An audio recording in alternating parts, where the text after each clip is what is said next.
Okay guys, this is our last section of Unit 8. This is 8.6b, and it's actually a pretty short lesson because we are only going to do one type of graph. And this is the last one. So we did the graph of cosines, we did the graph of sines, and now we're going to do the graph of tangents. Now the graph of tangents is a little bit different because remember the sine and cosines were curves, right? Well, tangents are not curves, but there's a lot of similarities here. So what happens on a sine is that if you think about the unit circle, which I don't have here in front of me, but if you thought about the unit circle, remember tangent of an angle was y divided by x. So if we were looking at the unit circle, we had up here, remember at 90 degrees, we had the coordinate 0, 1. Here at 0 or 360, we had the point 1, 0, and then on this side we had negative 1, 0. Oops. And this was the unit circle, and then here we had 0, negative 1. Well, if I took y and divided it by x, take a look at the 90-degree angle. If I take y divided by x, 1 over 0, you get undefined. There is no such thing as dividing by 0. So what happens on a tangent function is that every time you reach an undefined theta, which could be your degrees here on the x-axis, you are going to have an asymptote. Okay? So if I looked at just maybe this cycle right here, what's happening is you have an asymptote. So if this is pi, this would be pi over 2. And remember, pi over 2 was like 90 degrees, right? On the unit circle, you have an asymptote at pi over 2. And so, and then it just starts to repeat. So every time you would go around the unit circle, so there's 90, and then you would go another 360 and land on 450 degrees, or you could look at it as another 2 pi, right? And so every time, oh, and by the way, down here at 0, negative 1, the exact same thing at 3 pi over 2. So if this is pi and this is 1, this is 1.5 pi, which is 3 pi over 2.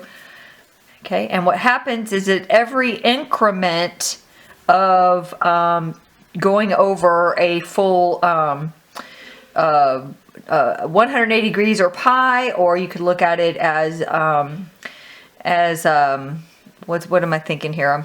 Here I'm at pi. 3 pi over 2, and then again would give me 5 pi over 2, and then 7 pi over 2. So every time you go around and hit one of these two, that's going to give you an asymptote.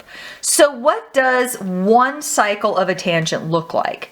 So here's what one cycle looks like. You're going to have an asymptote on either side, and then here's your midline, right? So you're still going to use that same terminology. And so what happens is, assuming there's no reflection, actually let me get a different color here, you're going to follow your asymptote down. Ah, shoot, I forgot to turn my phone off. You're going to follow your asymptote down, you're going to hit, and then you're going to continue on, and that is what one cycle of tangent is going to look like. So unlike the domain of sines and cosines, the domain is going to be starting at all real numbers, except it's going to hop over every single asymptote. So the domain is going to be, everything's good, right, as you go around the unit circle, except every time you hit a pi over 2, or an increment of that, right, and then plus pi, right, because you're going halfway around the circle, then you are going to run into an asymptote. So it's going to be all real numbers, except it cannot be, and this is for the parent, pi over 2 plus k pi, where that would just be 1 pi, 2 pi, 3 pi, 4 pi. So starting at pi over 2, undefined, going pi, undefined, going pi, undefined, and so on and so forth. Now, unlike the sine and cosine graph, the range is now all real numbers. Because it's not, you're never going to hop over anything going up or down. It's just going to continue to go and go and go up and down, right? So it's the domain is going to have a limitation to it versus the range will not. For the parent function, if you take a look at the graph here you are at 0, and then here you are at pi, and here you are at 2 pi, right? And so the x-intercepts are going to be 0 plus k pi, right? Now, unlike well, it is actually kind of the same thing. The period is the distance between the asymptotes. And we'll actually write that down here in a second. So if I'm looking here at this parent function, and I'm here at pi over 2, and then I'm over here at 3 pi over 2, what is the distance between pi over 2 and 3 pi over 2? Pi, right? So the period of this function is pi. And once again, the asymptotes are going to be pretty much the same thing that you did here with your limitations.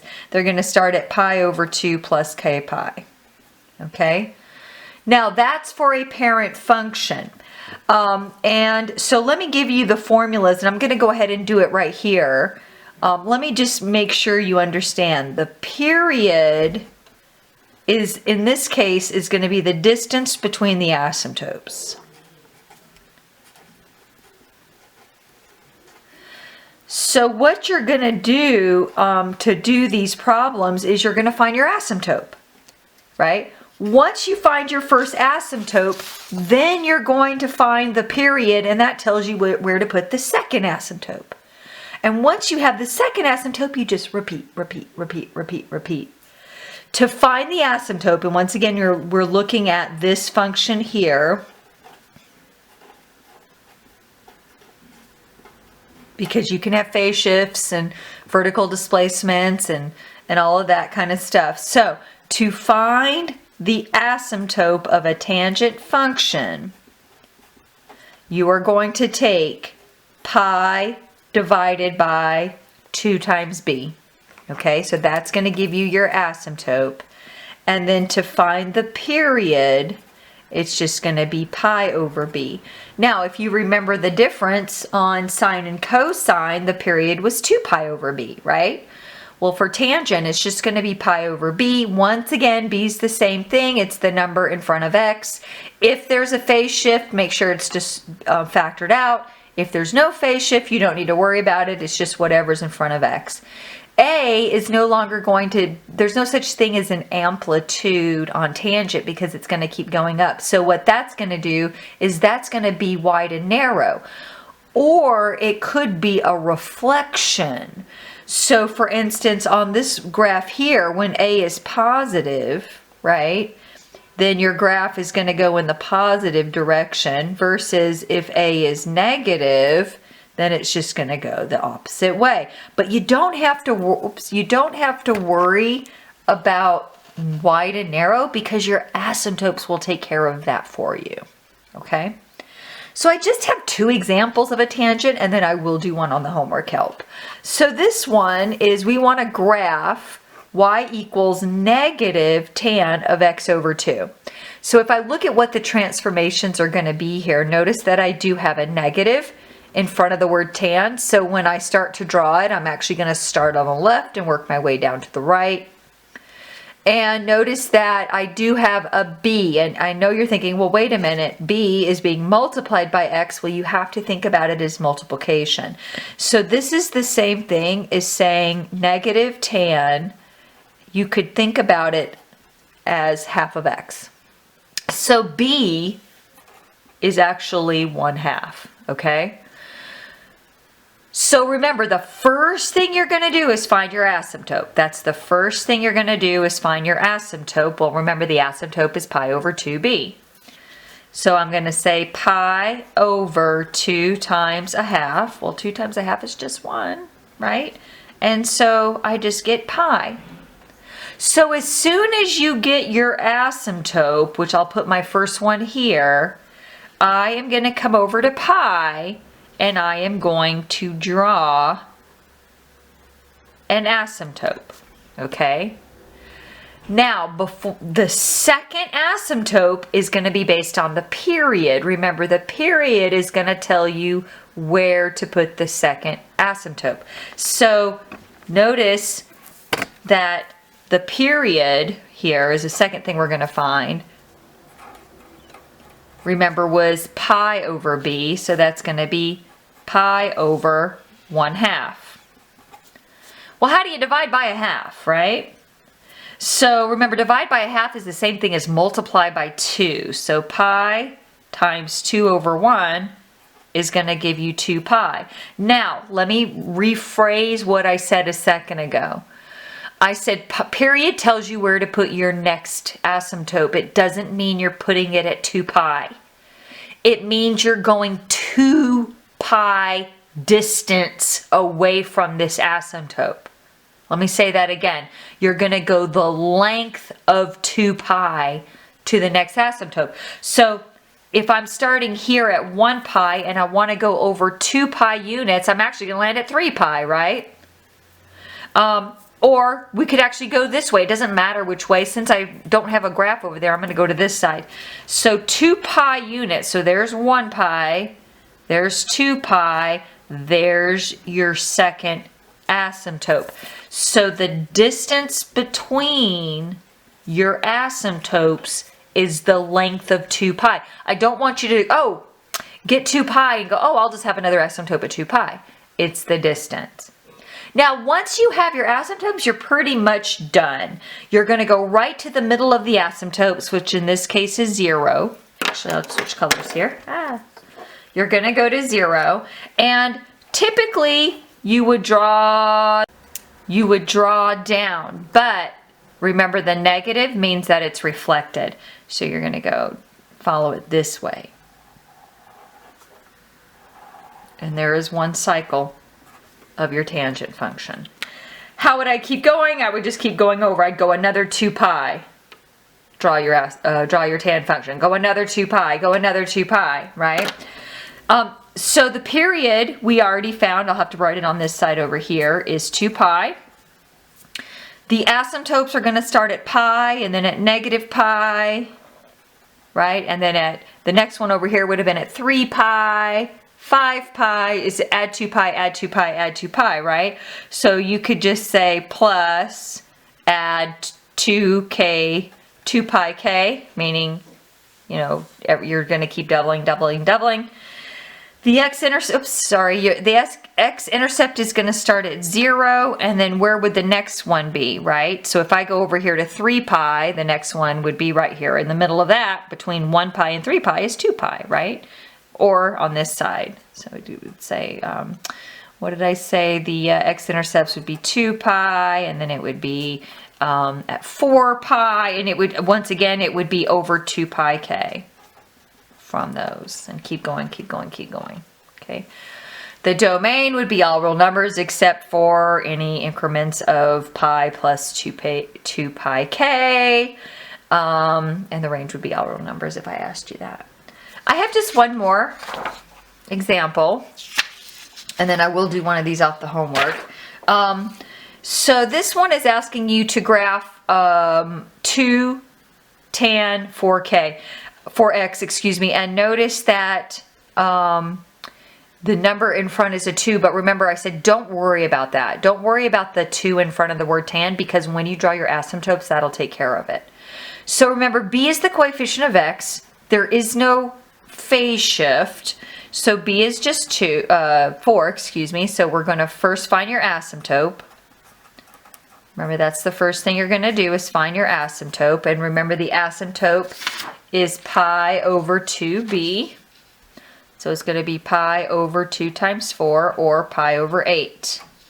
Yikes! That's really small. So let's take a look at this. So this is half a pi, right? This would be 1/4 of a pi, so 1/8 of a pi would be right here. That would be 1/8 of pi. So that is tiny. Okay, so there's my first asymptote. Then I'm going to find the period, which was just pi over b, so that's going to be pi over 4. Now, Remember, pi over 4 is a whole length, because if this is half a pi, then this is a fourth of pi, right? It's 1 dash over. But remember, I want to go 1 dash from the middle here. So my next one would be right there in the middle. So when I look at it from up here, this length right here is pi over 4, okay? And if I wanted to, I could keep going, right? Asymptote, asymptote, asymptote. Once you have that, you're going to go right to the middle. Well, the middle is right there at pi over 4. That's your x-intercept.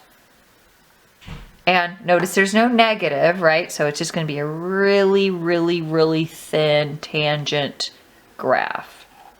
And if you wanted to do, you could do as many cycles as you wanted. You just keep doing, you just repeat. So there would be another pi over 4 over. And then we would come over and draw another right there at pi over 2. And then you could, that almost looks linear. No, this could be a curve, more of a curve there. So you would do it again and again and again. So the period was pi over 4. The asymptote is at pi over 8. And then you're going to go another pi over 4 over. So it's going to be 2 pi over 4. I'm sorry, k pi over 4. K pi over 4. And then the x-intercepts are going to be at increments of pi over 4. Right, so there's pi over 4, and then just keep going. So this one was 3 pi over 4, and once again, you're just going to keep adding k pi over 4. Every increment of pi over 4. Okay. All right, and the last section actually goes back to what we're doing is just working backwards. This is the last slide. So we want to write the equation for a sine with an amplitude of 4 that has a translation right 3 units. So let me just review with you from last time. Remember, A is the number out here, then you have the word sine, or it could be cosine, it could be tangent. And then you had B, and then you had parentheses x minus h, and then plus k. So if you do not have a phase shift, and you do not have a vertical displacement, then those are 0, right? If you have an altitude or an amplitude, that number is going to go out here in front of the word sine, right? If it talks anything about the period, then that's going to be dealing with B, okay? So let's take a look here. And by the way, B is never 0, A is never 0, right? So those would, if there's nothing mentioned about A or B, then those are just 1. If there's nothing written about H and K, then those are 0. It says write an equation for the graph of the sine function with an amplitude of 4 that is translated right 3 units. So amplitude of 4, remember that means we're talking about A. Translated right units, that means we're talking about K. Notice they don't mention anything about a vertical displacement. They don't mention anything about the period. So what we're going to do is assume that B is 1 and K is 0. So all you're going to do is fill in the numbers that you need. Y equals 4 times the sine of x. It's a shift, right or left, so you do need parentheses. Right 3 would be minus 3. Boom, you're done. And so that would be your answer. Write an equation for the graph of a cosine with a period of 4 pi. Once again, the period always deals with B. And remember, the cosine function was the same thing, except you had the word cosine here. Everything else means the same thing. Notice they don't tell us anything about an amplitude, therefore A is 1. They don't tell us anything about a vertical displacement or a phase shift, therefore those are 0. The only thing they talk about is the period, and remember, B affects that. So remember, for a cosine function, that's what we're dealing with, a cosine function, the period was 2 pi over B. Well, they're telling us that that was equal to 4 pi. So what we're going to do is we're going to figure out what B had to be, right? So we're going to cross multiply, and I get B times 4 pi, the times, right? And that equals 2 pi times 1.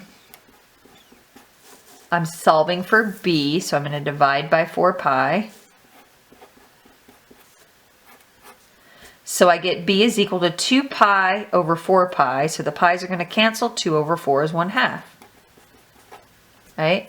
So now I know what b is, and I'm going to come up here and put a b where the b would go. Right? Now, since there's no phase shift, since there's no vertical displacement, you don't need parentheses. Right? You're just going to say y equals, just a is 1, so it'd be the cosine of 1/2 x. Or you could say x over 2. Okay? And that's it on the tangent function, guys. 8.6b.